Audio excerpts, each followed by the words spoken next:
everyone. Can you hear me? And welcome to our session. Thank you for showing up in such... Can you hear us at the back? Now? Better? Thank you very much for showing up in such large numbers. And we have a fascinating session ahead of us, thanks to our two panelists. On my right is Madeleine Thien, on my left is Fatima Mirza. And our subject today is Trump and Diaspora. You couldn't find a more topical, a more controversial, or more divisive subject. We live in a time marked by the worst refugee crisis in the history of mankind, not just the 20th century, 21st century, but the worst humanitarian crisis in the history. And it's a refugee crisis. And all over the world, the rhetoric against immigration is growing, and it's getting uglier and uglier. Everyone knows Mr. Trump's position on this. We're going to get to him, but let's start by asking each of our panelists to tell us a little bit about themselves and growing up, Madeleine in Canada, and then we'll go to you, Fatima, growing up in California. Madeleine. Thank you, Nina. Is this loud enough? Yes, okay. So I grew up in Vancouver. My parents immigrated from Hong Kong and Malaysia, and they had studied in Australia, and they immigrated in '74. They decided to leave at the time when the Vietnam War was escalating, and they were worried for the future of Malaysia. I grew up speaking entirely English. My parents speak different Chinese dialects, so they raised us in English. So that's just briefly to start.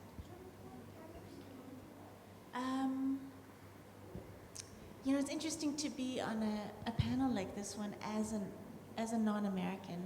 I'm teaching in New York, working with a lot of young American writers, and I think it's been quite intense to see them struggling with how to write in this age and how to write. I think Fatima and I were talking not defined by this age, so I think that's something we'll get into. Hi everybody, can everyone hear me? Thank you all for coming. I was born and raised in California. My father, who's here actually today, immigrated to California from Hyderabad, and my mom was raised in Birmingham in the UK. And my grandparents, my dada and dadi, lived with us in California. And so that was a lovely home environment for me because I grew up in a house that was speaking both Urdu and English. And,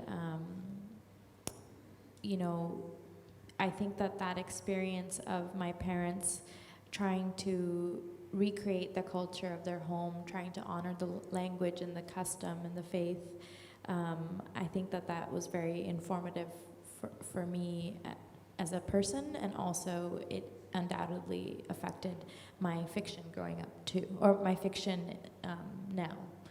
What was it like in school for you? Was it like, were you the only Indian kid, or were there lots of others, or did you feel, you know? Well, I was raised in the Bay Area, which is very diverse, and so there was a lot of Indian kids. There was a lot of diversity, but nonetheless, I still remember my mom would make me.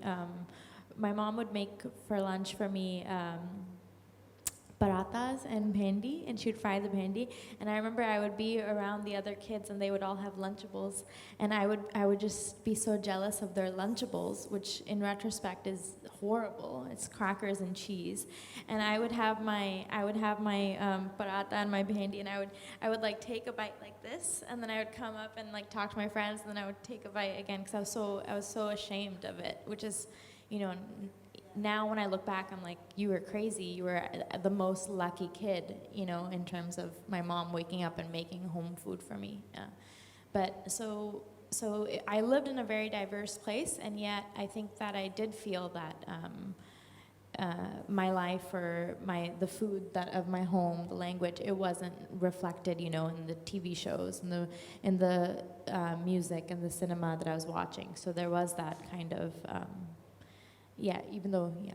And Madeleine, did you were telling me about school, and very interestingly, your parents moved you from one to the other, and then what happened? Can you tell them about your schooling?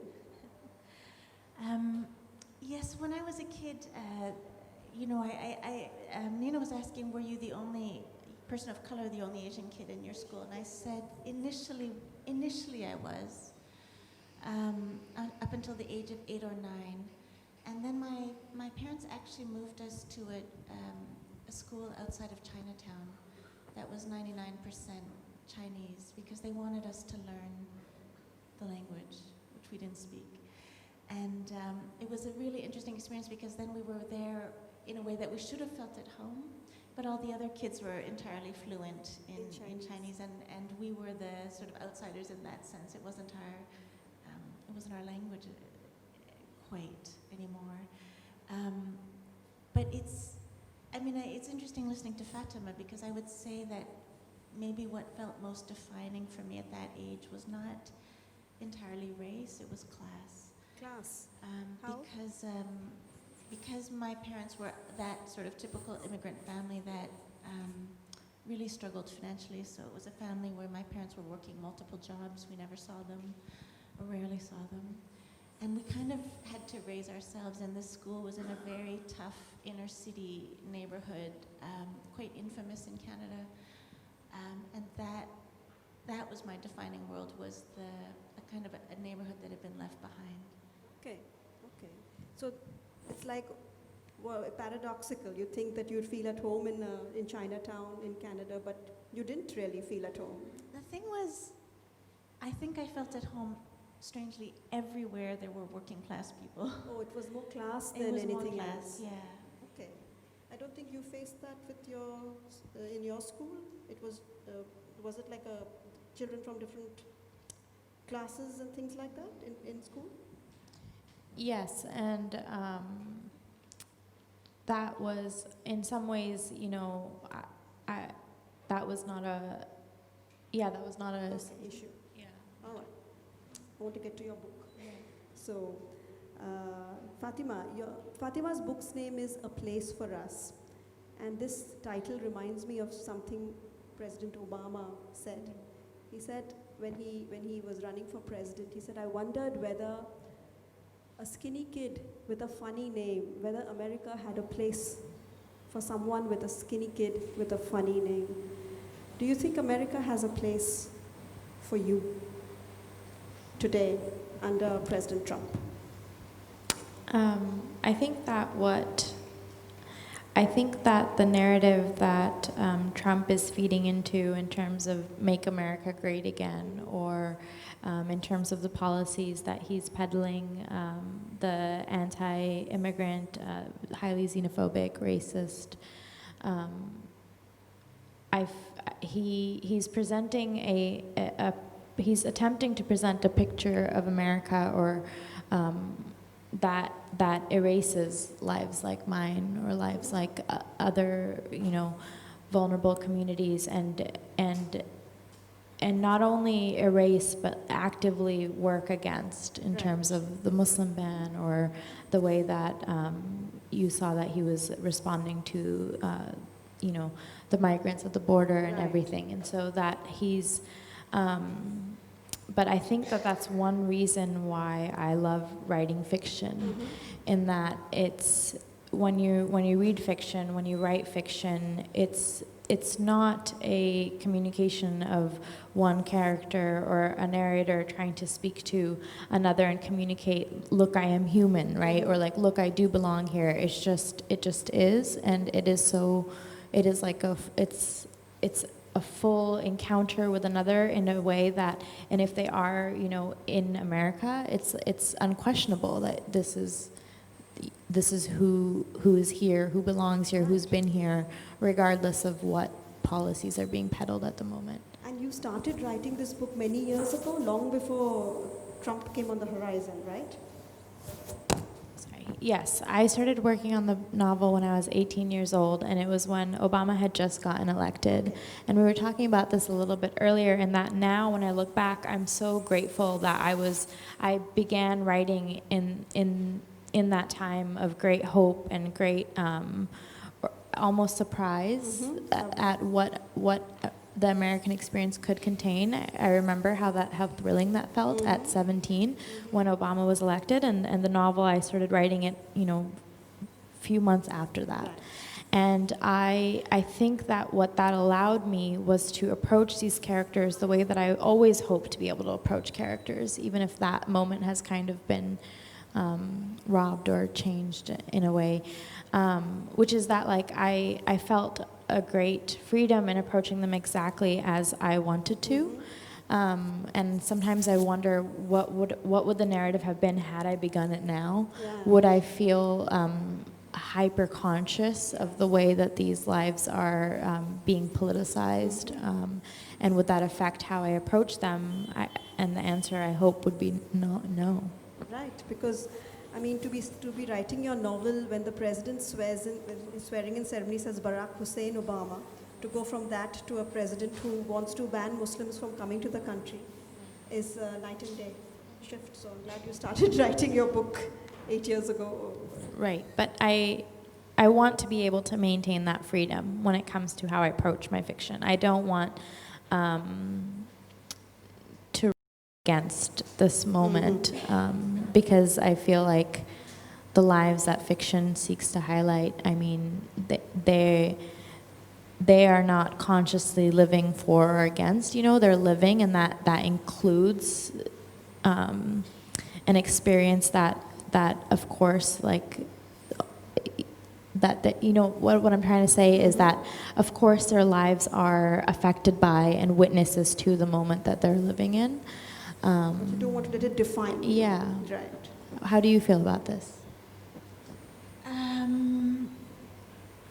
I think I feel as you do, but my subject has often been the historical forces that reshape lives, even as much as they try to live outside of their time. Yeah. Madeleine has written novels and short stories. One novel is about the Cultural Revolution in China. Another novel is about the Khmer Rouge in Cambodia. Both brutal, harrowing subjects for you to research and write about. And in both novels, the characters have pasts and they're both now living in Canada.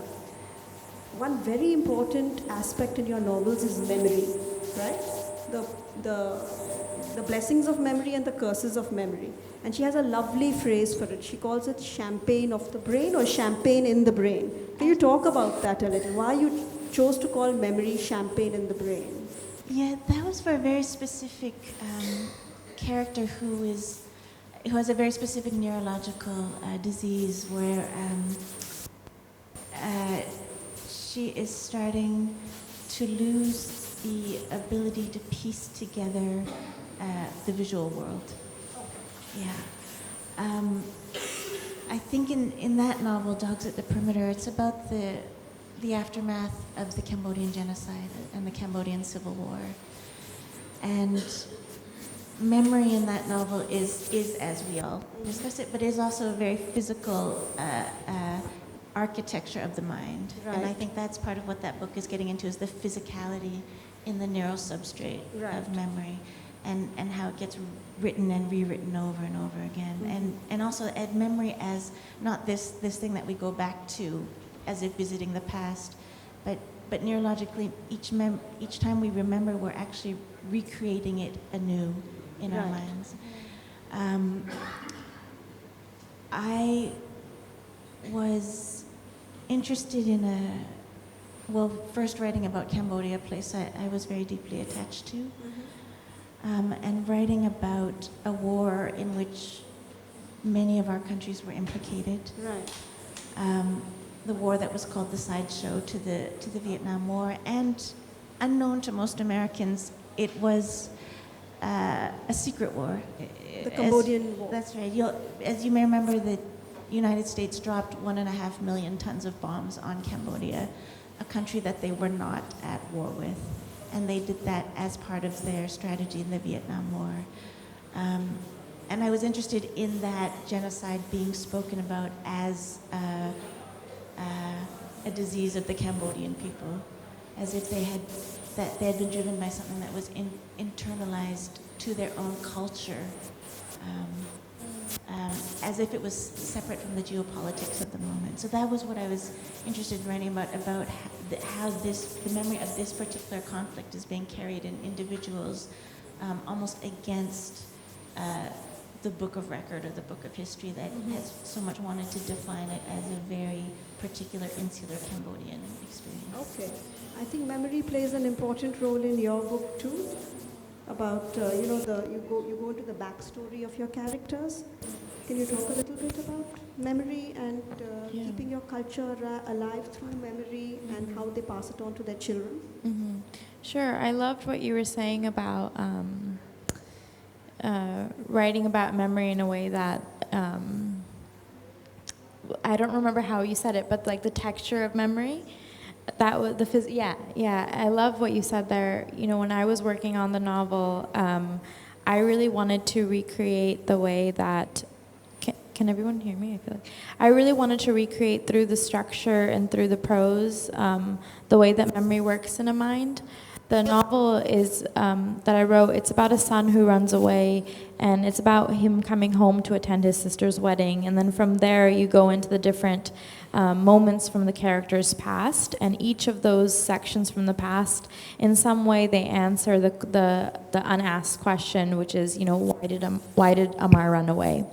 And so I wanted to write those sections in the way that memory works, where you're turning over something and trying to figure it out, and you're remembering things that answer the question maybe from the outside, and then you come to another point when they're at a different age, and then you're coming closer and closer as you're revolving towards finally arriving at the memory that through all of those kind of unlocks that answer. So that's kind of how I structured the novel.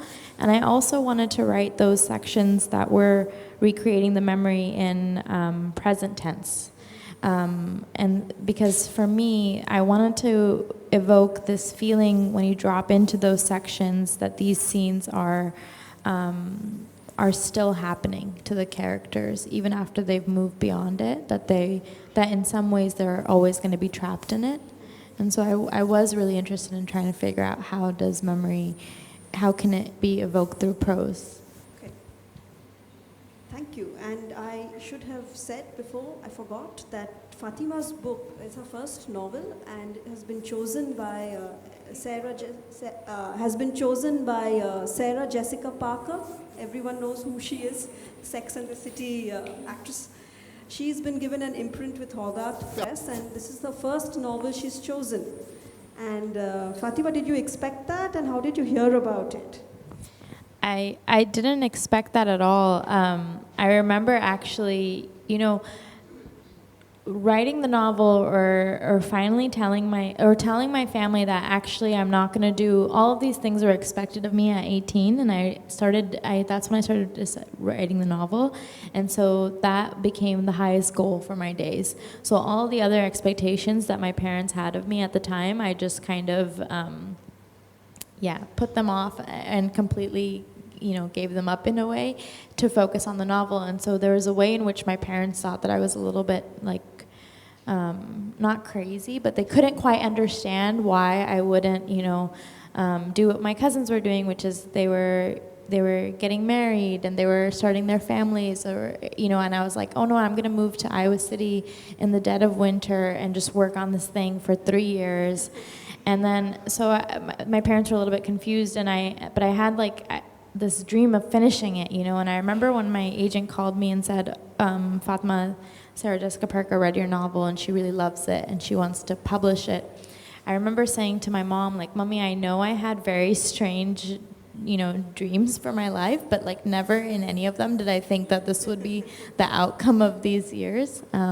But since then, it's been really amazing working with her. She's been such a thoughtful and generous and kind-hearted reader and mentor and friend and guide, and I've felt very fortunate to have that.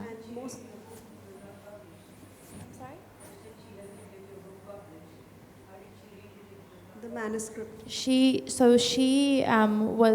The question was that how did she read it if it hadn't been published? My agent had sent it to different editors, and she was working with an editor at Hogarth to figure out what's going to be the launch title to launch her imprint. And so that's how she read it. And her comment on her book was, it's the quintessentially American novel, which I think is wonderfully ironic in the age of Trump. So it's, I think it was a great comment. She said it's the quintessentially American novel. Madeleine, were you always a writer from a young age? And tell us a little bit about how you write. How many hours do you spend writing? Do you do it every day? Are you very disciplined? Just to pick up on what Fatima was saying, I mean, I think when I think about this subject too, and how we're writing in our different contexts, I imagine that it's very hard to write about America from inside America sometimes, because the sort of all-encompassing nature of the America's analysis of itself is so profound. I think anyone who lives beside a large country, as a Canadian, you're sort of this small country living beside this massive country. It's actually hard to imagine what it's like to be within empire. And I think as a writer, for me, it was really helpful because in the context of Canadian literature, the defining writers were Margaret Atwood, of course, but also Rohinton Mistry, also Michael Ondaatje. I mean, those are considered the great Canadian writers, even though they have connections elsewhere. So I think for someone like me writing in that porousness, inside of a literature which imagined itself not exactly as borderless, but that all histories were taking place also within Canada. It gives you a kind of freedom. It certainly gave me the freedom to think that I could maybe write, this 500 novel about China. It felt like this was a Canadian story. And I think the other difference is, for a Canadian writer, you can't depend on the Canadian market. There's no way you could make a living as a writer because our population is so tiny. So I think that's added to the sense of a kind of global literature, because in a way we survive by having readers in the UK, readers in America, readers in India, readers elsewhere. And it pushes us, I think, in a different way. We don't make the monolithic works that Americans make. We don't, we might not have the capacity.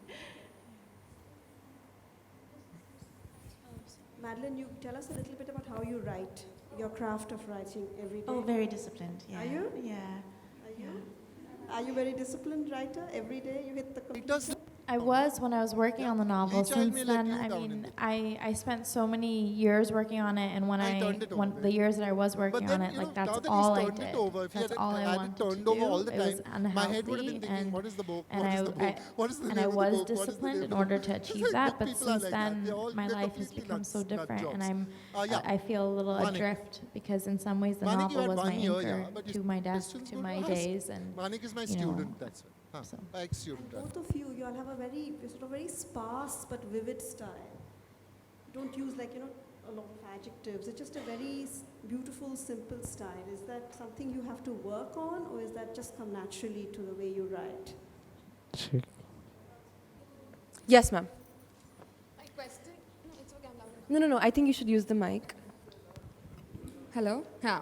My question is that we all know how racist the US nation is, and there have been cases that we're hearing that children in school who are brown-skinned are being, being bullied or being beaten up, or, not really treated as equals. Have you faced any incident of such, or been a victim of racism living in the US nation?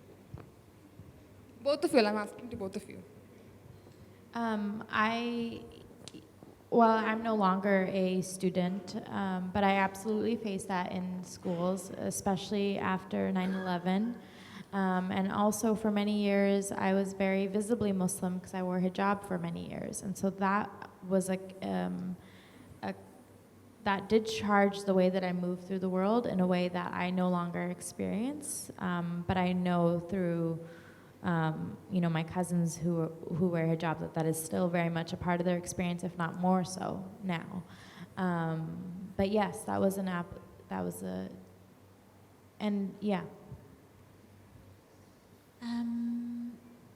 I'd say yes, growing up in Canada. In the U.S., the thing with the U.S. is it's such a complex place, and the way racism functions in the U.S., there's the very in-your-face things, but then there are the very deep structural things. Right. I think even if we just looked at the real estate policies that prevented black families from owning or buying houses, from getting mortgages, that still continue to this day, that were policies that were meant to separate the neighborhoods, bulldozing of certain. I mean, it's like the intricacy of how racism functions in the United States is very deep and very hard to address, because it's also a nation of many people who are progressive or view themselves as progressive, but there's a status quo that is almost impossible to shift, I sometimes think. I don't know, maybe I'm too pessimistic about the US. I'll come to you. Yes, sir. Okay. Yes, ma'am. Hi. As children of from migrant families, there are always certain expectations. One is the expectation you have to follow a certain profession, a certain path, and when you choose something radical like writing, then there is another layer of expectations that comes in, that you have to write about certain experiences or not write about certain experiences. So, how did that shape your writing?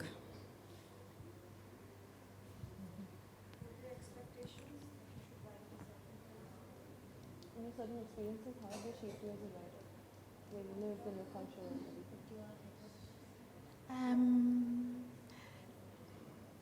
I'm probably I don't know if I'm rare or not, but I was a bit free because my family was not eager to read my books. And I knew that was the case. So I felt that they were very, very proud of me. But it was a world that they hadn't imagined for me or for themselves. I'll tell a funny story, which is that I published my first book quite young, and my mom passed away after I published my first book. But before that, she had a copy of the book, and it was a very beautiful book. And it was like a little Asian girl. She was putting her hair behind her ear, very beautiful. And I came home one day and I looked down under my mom's kitchen table, and she was using the book to hold up one of the table legs, and the table leg was like right on the little girl's face. And at first I thought, and my mom was like, well, it was exactly the right thing. But then I also thought, in a way it was the most, from so many of our cultures, our families, that is the kitchen, the dining table is the most central part of the house. And in a kind of beautiful, metaphorical way, it was holding up the dining table, so I was okay with it. But it was that. They were pragmatic, and I think when I wrote, I wanted to pay attention to lives like theirs. And a lot of my writing is about not actually my generation, but my parents' generation. Yes, ma'am. Ma'am, just 1 second. Need the Yeah, mic. I'll just get back to you 1 second. Can we have a mic here ahead, please? Sorry, I'll just get back to you 1 second. I think the counterintuitive title that speaks about can Trump spell diaspora, particularly for a country that is solely made up of immigrants. So I would like to situate the discussion in this and your response, that you arrive at a country that is solely made up of immigrants, and then the current president and what he says. Number two, I would situate your answers in Michelle Obama's recently published book, which speaks about immigrants wanting to excel at everything and get A pluses because you had to prove it in a different country. In that reference, if you were to be substituted instead of last century to a current child in the DACA policy of the government, separating the children from the parents, if you could transport yourself and your immigrant experience today what would be your response? Just now, you both of you seem to be pretty healed and happy to be in America. But if you were too situated in Trump and current immigration, and as a child who has just arrived and is reliving the moments of immigration through a child, the stories that the newspapers are publishing, what would be your reaction and the trauma of that separation? I wouldn't say that I'm healed or absolutely content with how things are for migrants or immigrants or any minority, any vulnerable community in America at all. I would say that I'm absolutely enraged. I'm disappointed. I'm heartbroken. I think the place that I was speaking from in terms of where to write fiction from, I think that so I guess what I'm saying is like that's how I feel as a citizen, as a, you know, as just a human. But in terms of how I want to approach my characters, I don't want to let him win, you know, by giving all of my imagination and all of my time and all of my focus to writing against him in a way. I think that to write towards human life in whatever that life may be, whether it is the lives that you're talking about, whether it's the lives that we've written or will write in our future books with like utmost respect, I think that in and of itself is against him in a way. Could I rephrase my question? No, can we get someone else now? It's not answered. What I mean to say is that Indians who came back to India during the partition, they say initially people were sympathetic, but when the hard realities of living and providing for those people, they are also immigrant kind. Right. So then it changed to the hard realities, and then we had to fend for ourselves. So I'm just reversing the global phenomena. Yeah. Yeah. Or the basic policies I'll come to you in a second. immigration must rest. Right. I think they've talked a lot about the immigration, and you want to talk a little more, Madeleine, add to what Fatima said? Just an observation, you know, because I'm not American, so it's really an outsider point of view.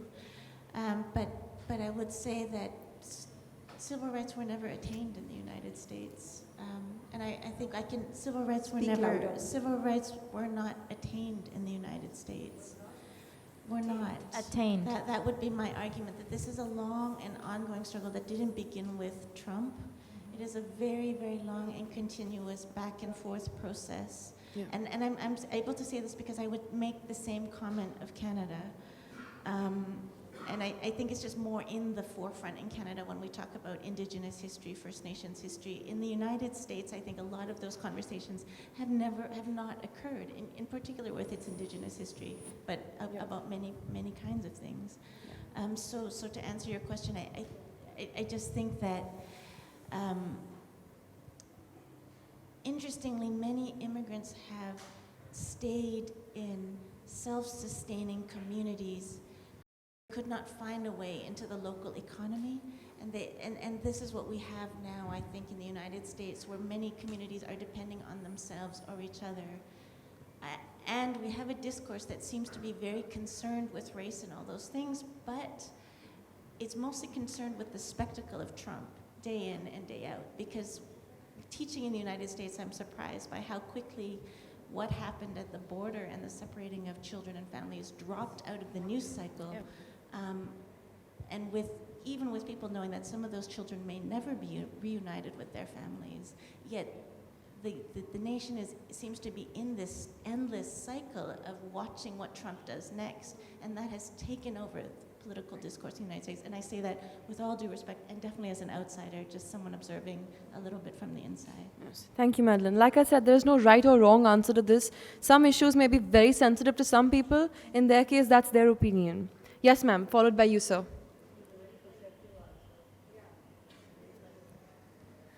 Do you think do you not think there should be a distinction that should be made between immigration and illegal immigration? Because I think the moderator talked about the Muslim ban. Speak louder. The moderator talked about the Muslim ban, which is a 60-day ban on certain countries that were harboring high levels of terrorism. If Trump cannot spell diaspora, why was my Iranian Shia friend admitted to UC Berkeley last month?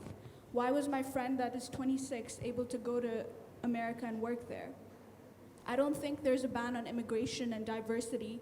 I think Trump is trying to stop threats from countries that are harboring high rates of terrorism. And for example, the question of Mexico, the reason why he's building a wall is because there are many people that are just jumping across the border, taking the jobs of civil Americans who pay their taxes, and these people are selling drugs, making their money off of that, and raping women and children too. So I think there must be a distinction that should be made between immigration and illegal immigration. What's your question? My question is, do you not think there should be a distinction that should be made between immigration and illegal immigration? Can I answer part of that question? Yeah, sure. All Trump's buildings are built by those rapists, by the illegals, whom he stiffs. All his buildings have been built by illegal immigrant labor. My question was addressed to the speakers. Okay, I will still answer part of the question. So he really is just a cynic, you know. I don't think he really cares. I think there should be a freedom of opinion. I don't know. Of course, there should be freedom of opinion. And to that point, my opinion is that, to cite people like your Iranian friend who was admitted into UC Berkeley, I don't think that as a nation or as a people, I don't want to take the pulse on how we are doing ethically or, as a Nation. I don't want to take the pulse on what we're doing from the examples of the best of us, right? Or not the best of us, but the ones who are most privileged, who are able to be admitted into UC Berkeley. I want to be able to see, to actually know the state of how we're doing, we have to look at how we treat our vulnerable communities and how the vulnerable communities are being, admitted into college or not admitted, or actually not even allowed, because of what you were talking about earlier. Like if the neighborhoods, if the public schools in certain neighborhoods are not being funded, then so what I'm trying to say is that we cannot look at these examples of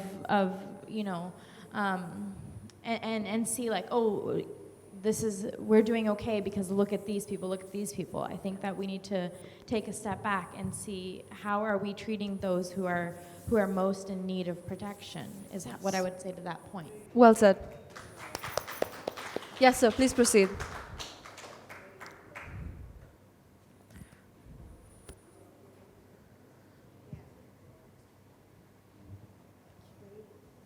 Hi, my question. Can you hear me? Yes.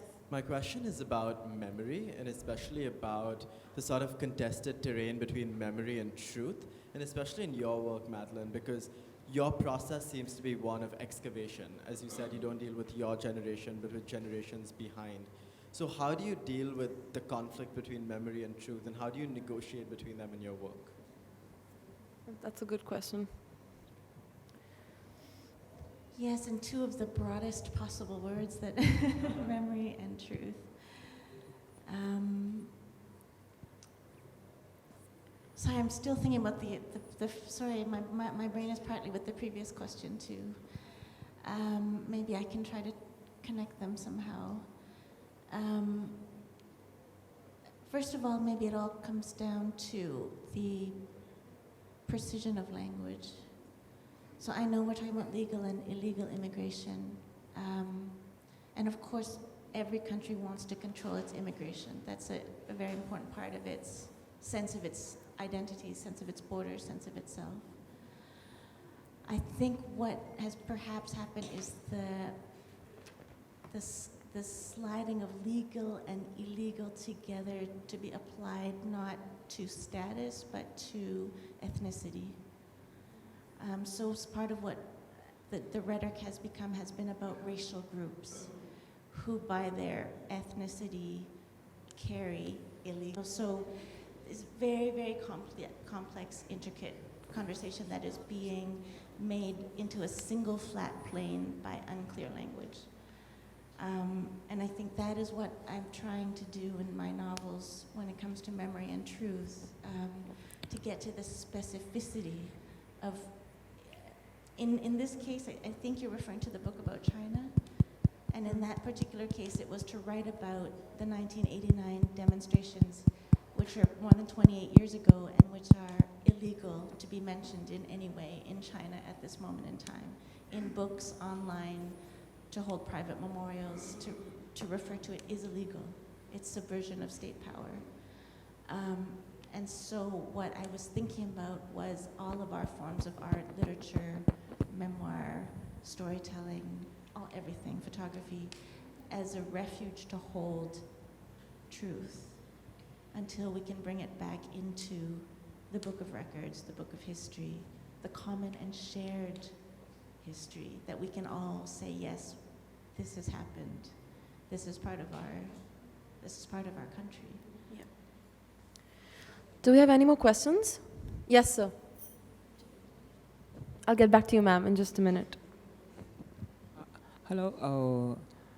Please tell me, both of you, how Canada is more peaceful than America, and why can't America adopt that policies?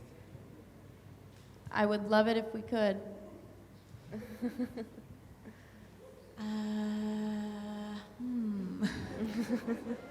Well, a major one is gun control. A major one is gun control, and I think, you know, this past year in the U.S., I think one of the most astonishing things, moving things, has been the way high school students have organized these mass demonstrations in the United States for gun control. Right. That's a major difference between our two countries, but I also think maybe one of the major differences is mythology. Our mythology is not so strong, and it's quite fluid and in flux. So the idea of Canadian identity is a constantly evolving, hopefully elastic one that can be hopefully inclusive. But it's a work in progress. Yes, ma'am. You had a question. Can we get her a mic, please? I'm sure you are, both of you are second-generation immigrants or something, but you don't want to be defined by it. Still, you are. And this is a question, actually, I haven't read your books yet. I'm going to. Don't you think, in some way, I don't want to input something, that you are actually reclaiming and speaking the voice of your parents, grandparents, who were totally mute? As first generation, maybe they had problems with the language, with the problem with the economic problems. Don't you think that you are actually giving voices to them in a way, or maybe not? I loved what you said earlier, where you were talking about your family, and you were saying that one of your, please correct me if I misquote you, but one of your goals as a writer was to honor these lives. And what was it exactly that you said? I think it was about being attentive to their lives. Yes, being attentive to their lives. I love that. And I would never think to myself that I'm speaking for my parents, I'm speaking for my grandparents. But I did, my novel is told in many different perspectives. And so two of the perspectives are the children, Amar and Hadia, who are first generation, who were born in California. And two of the perspectives are their parents, Layla and Rafiq, who did move. And I obviously that's like a life experience that is beyond my own. But actually one of the greatest privileges that I felt when working on the novel, that I hope that I did right by the characters, was the chance to attempt to understand and to understand their perspective and their consciousness in a way that can unintentionally, actually, as I was writing this novel, that was the greatest gift for me, because it helped me understand, after understanding their experience, it helped me know a little bit more about the forces that had made me, that when I was just a kid, a teenager, reacting to these forces of what is it like to speak 2 languages in your home and then go out and only speak English, or what it's like to come up against desires for your own life that your home parents might be a direct contradiction to, or in some ways feel like a disrespect to the values of the home, and like what that navigating is like. There was ways in which I felt very blind to my own experience in my teenage and undergrad years, that has been such a gift for me to write the novel, because of trying to understand the parents' perspective and where they might have been coming from, to illuminate a little bit about my own experience, I guess. So I think when it comes down to literature and writers, whether it's literature being migrant literature or not, do you believe that it all stems down to one concept of belongingness?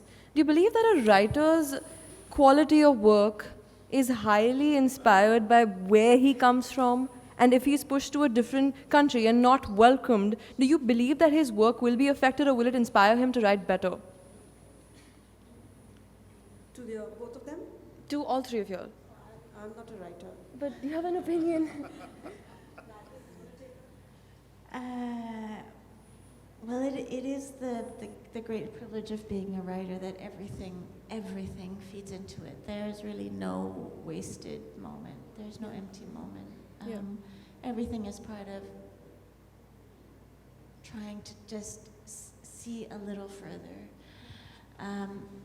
Just in response to the last question, I think one of the ironies actually is that yes, I think I really want to be attentive to my parents' generation, and I want to honor them, but I'm trying to do it by the highest level of individuation, the extraordinary, incredible, impossible to replicate particularity of each person, because I think sometimes what we're writing against, I imagine writing about India, writing about China, for sure in the West there's this knee-jerk reflection to see it all as one mass, as if if you understood this particular Chinese person, you'll understand all of China, and I think we're always just subverting and subverting, which is endless, and subverting and subverting.